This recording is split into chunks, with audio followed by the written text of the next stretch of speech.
I have no idea. Do you even know where Maddock is? Yes. Let's roll the intro music. Okay. I see that you got the right tempo. And I think that's like a preview to what we're going to be talking about today.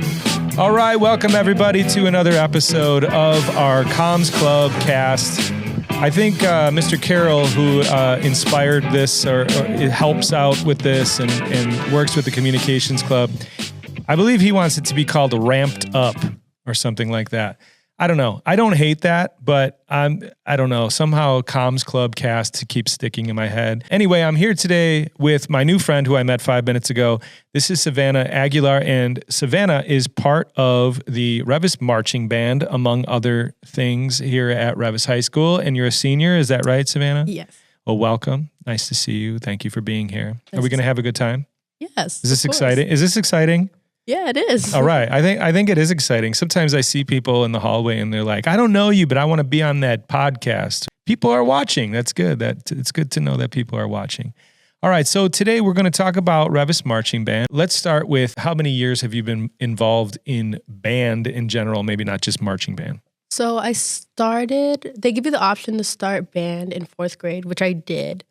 And then from 7th and 8th grade during COVID, I didn't really do it. But then when I started high school, I've been doing it ever since freshman. So when you were starting out in 4th grade, you did it for 2 years, and then you moved away from it for a little bit? Yeah. And then what instrument did you play when you were in 4th and 5th grade? I played the flute. And you still play the flute? Yes, I do. When I was in grade school here in District 111, where'd you go to grade school? I went to Tobin Elementary School. Tobin? Yeah. Home of the Tigers? Yeah. Yeah, I was a Maddock Mohawk. I don't even know if we have Maddock. Maddock only goes up to like 2nd grade or something now, doesn't it? I have no idea. Do you even know where Maddock is? Yes.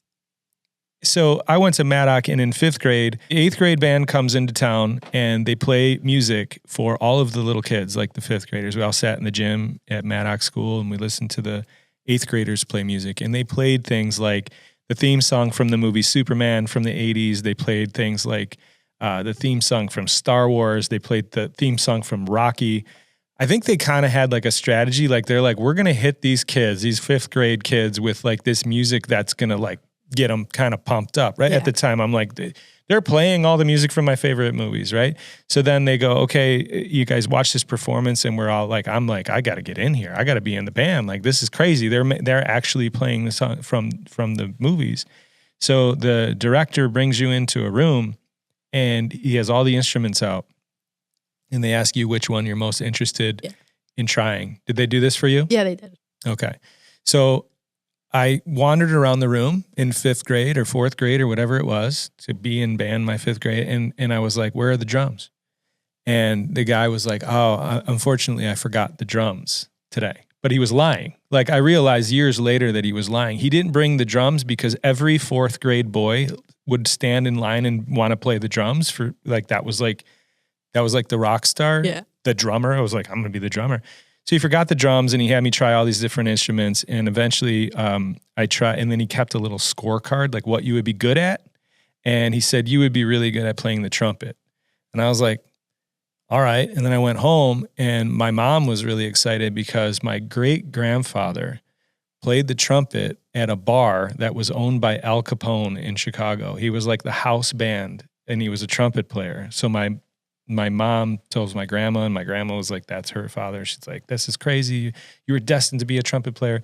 So I became a trumpet player from 5th grade through 8th grade. Tell me about your journey. How did you end up here at Revis and being in the marching band? 4th grade, 5th grade, 6th grade, I really liked band. I thought it was cool. And then during COVID, I stopped. And then I had an older brother who went here, and he was in the marching band. So I was like always around. Like I always had to help out. And then that's where I was like, wait, like I kind of like this. Like Mr. Davis, Ms. Miller, Mr. Faust, like they're pretty cool. Like, you know, like I'll join again. Because I was like, I already know how to play an instrument. So the summer before my freshman year, I like started to go to the rehearsals, and I was like, yeah, this is cool. And ever since then. And so when you decide you're going to be in the high school band as a freshman, are you automatically tracked into the marching band, or how does that work where you start somewhere and then you work your way up through the ranks, or what, how does that whole system be where you're just like, freshman year, I just signed up for band and I'm like, here we are. I'm in the marching band. So when you're in band in Revis, you have an option to do marching band or like an alternative assignment.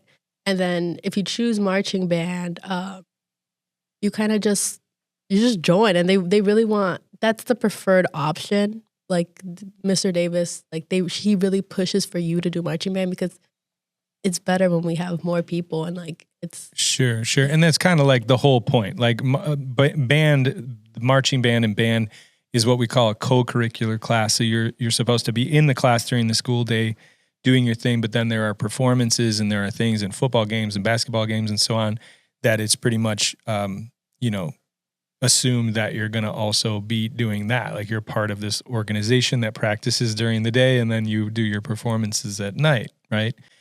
What is the alternative assignment? I'm wondering, do they make it into like a nightmare so that it does kind of like force feed people into?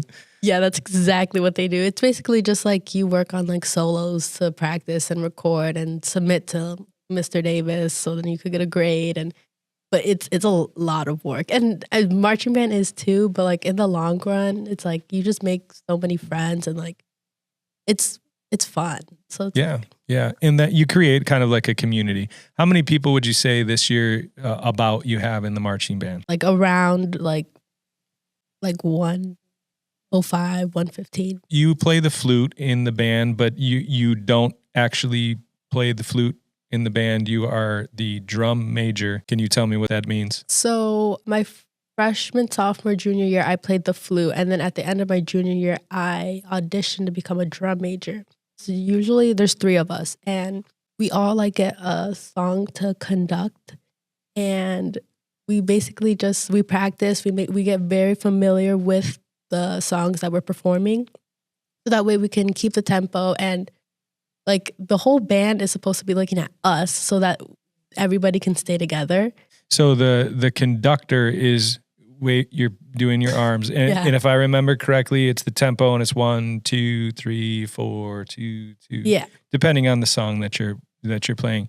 What I always found interesting playing in a band, playing trumpet, is you're sort of almost like double vision. Like you're looking at the music, the notes, and then sort of in the background, you see this waving hand. So is that kind of how it works? Are they reading the music, or do people in the marching band memorize the music, not have sheet music, and just watch for the tempo? Yeah, so for marching band, we do it completely memorized. Like we focus like really in the beginning of marching band, just memorizing the music, because when you're out there, you want to make sure that you're all together. So you can't look at like music in front of you. I mean, that's a lot. I mean, depending on what instrument you play, memorizing all the different songs. And how many songs typically would you say that you perform in a typical halftime show or whatever? What the big thing that you're doing is probably like the football halftimes. Yeah. So typically it's like 3 parts, and then like in each one, like it has like different songs.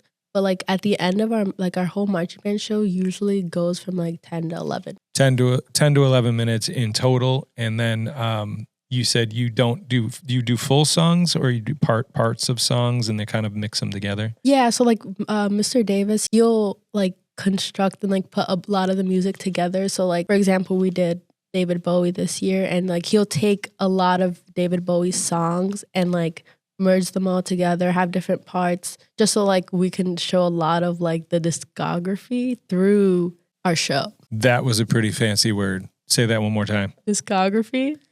What exactly does that mean? Like all his songs. So it's like his entire catalog, his style of music. David Bowie was the theme, and then every year you choose a different theme, and then you're the conductor as the drum major, one of the conductors, and Mr. Davis would be considered the composer? Yes.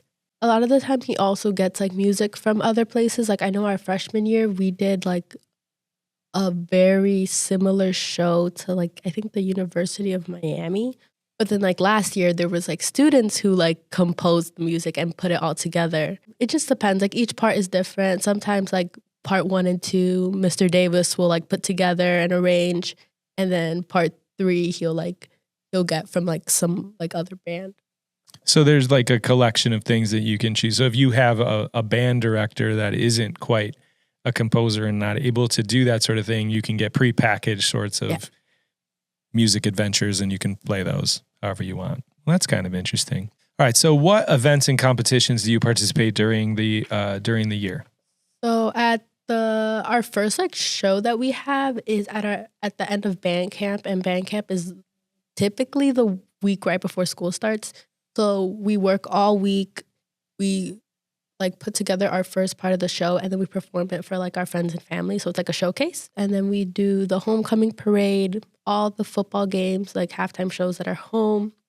And then competitions, we go to Stag, Marching Jamboree, we go to DGS, Romeoville, we go to a couple. So would you say like being in band is not super like a competitive sport? It's more like a festival type thing where everybody gets along? Or are there like rivalries and things like there are in sports? Or is there like you're like, well, we hate the marching band from them. No, I mean, they may not hate, but you know what I'm saying? So how does that work?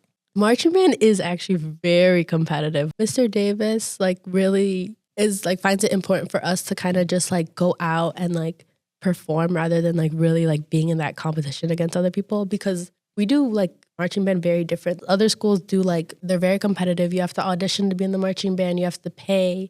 They're there like all the time. Like you're not allowed to do sports and do marching band, or do other clubs and do marching band. When our marching band, half of us do sports, half of us do drama. Everybody does something else other than marching band, which is why Mr. Davis kind of like prioritizes kind of just like having fun and like performing.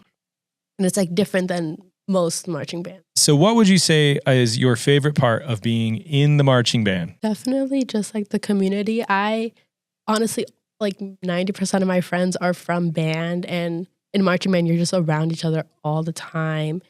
And you spend a lot of time together, and I think like it helps like us get like closer. So honestly, that's the big part. No, that's awesome. Like the you know, having the group, having your culture, having your team, like-minded people around each other. That's where you're gonna meet your closest friends that you're probably gonna keep for a long time. I noticed like after leaving high school, I feel like that's one of the groups that sticks together the longest, right? Like you have your teammates from sports, and that sometimes works, but a lot of times it's those people that are in band and drama and speech that are spending a lot of time together. Why do they call it the herd, H-E-R-D? What is that all about? I see that all the time. So I actually didn't know this either until I talked to Mr. Davis about it. And he said that like one day he was just like thinking to himself, like, you know, like what should like, and he thought like herd, like how you hear music.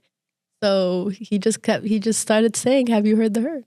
Yeah. So have you heard the herd is, you know, a herd of rams, and also H-E-A-R-D. Have you heard the H-E-R-D? Well, I appreciate you coming on the show with me today, Savannah. And my favorite part of this is I get to meet new people and talk about things that I don't necessarily know much about. We'll cue the background music here because, you know, it's fun. Why don't you give me a conducting motion? Go ahead. How would you conduct this? No pressure. Come on, do it. 1, 2. That's it. I think you're on it. Yeah. Keeping the tempo. It's almost like dancing, isn't it? Yeah. All right. Sometimes I have too much fun. All right. We'll see you all in the next one. Take care. Bye-bye.